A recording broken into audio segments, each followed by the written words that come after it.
Okay, it's August 16th, and I'm Michael Bellamata, I'm Angela Agresto. and we're both Cal 2 Sahota graduates. And a couple of months ago, we recorded a video on developmental relationships, which many people enjoyed. And so the purpose of these next few slides is to do a little bit of a review and then to talk about the safe word, what word we use when we don't want to be inside of the developmental relationship. So here's a little bit of a review and explanation of why we need a safe word.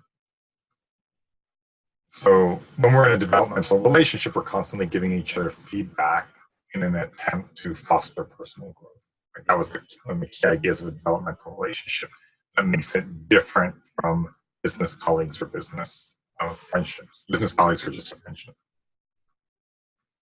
And so because we're going to be pushing each other, so to speak, or holding up a mirror, then we might feel hurt, we might get angry, we might feel exposed, we might feel raw and tender. And so we need some behavioral guidelines when we're in those situations in order to stay safe and stay connected.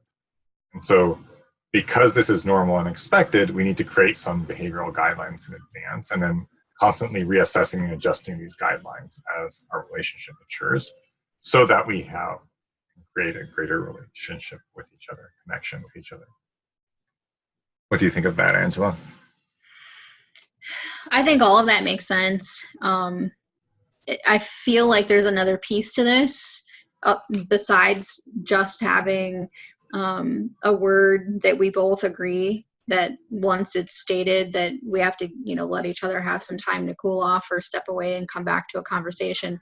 But I also feel like there needs to be some kind of really easy word or two that we can say to each other when we're in an engagement. So if we're at a client site and we're actually working together and one of us is trying to communicate something to our client and we're not getting where we need to go because we're stuck in some kind of a trigger, for the other person to be able to step in and then have you understand exactly what the first two words of the sentence were so that you are like, oh, okay, I need to back off a little bit. And, so for example, if it's you and you're having a conversation with John and I can tell John is not receiving what you're saying because there's some kind of trigger or emotional event that is occurring within you, I can actually say, Michael, why don't you let me try to share with John? Or Michael, why don't I share with John this other story or example? So something just as simple as that, just having that common understanding so that we can do that for each other live and in the moment with the client is actually really important to me as well, not just the word between the two of us to know when you have to stop. That's fantastic. Okay, great. And so here are some of the things to create guidelines on. So one is just the safe word. When are we ready to accept feedback from each other? So the default is that we are, and so we say no when we have the safe word. How do we ensure that we're still being respectful when we're angry with each other and don't cause further harm? How do we recognize when we're triggering each other so that we don't get into this vicious cycle of escalating the emotional charge? How do we support each other through the uncomfortable moments? And so remaining humble, asking for help, which is part of the Sahota 4A's, is very critical. And ultimately, if we get into serious trouble, we would have to ask help from a third party.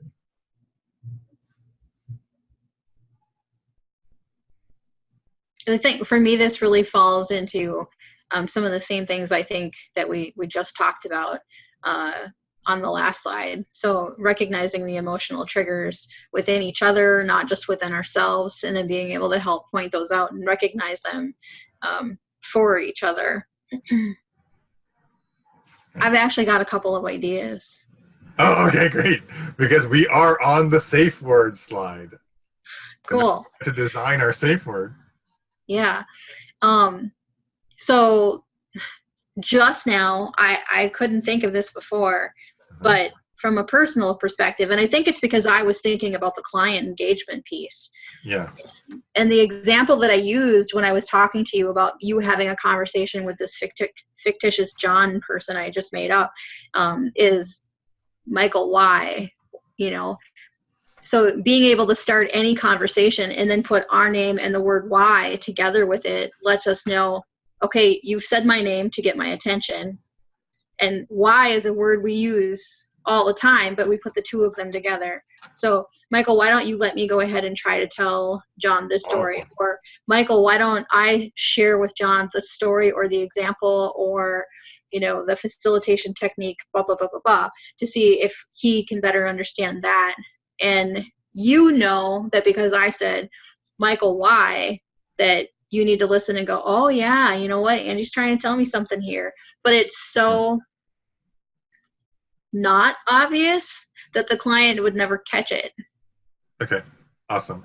Okay, that works for me. And the one thing I would note here is that if we were operating at a very high level client, green, teal, we could just be completely open about it. Oh, yeah. Yeah.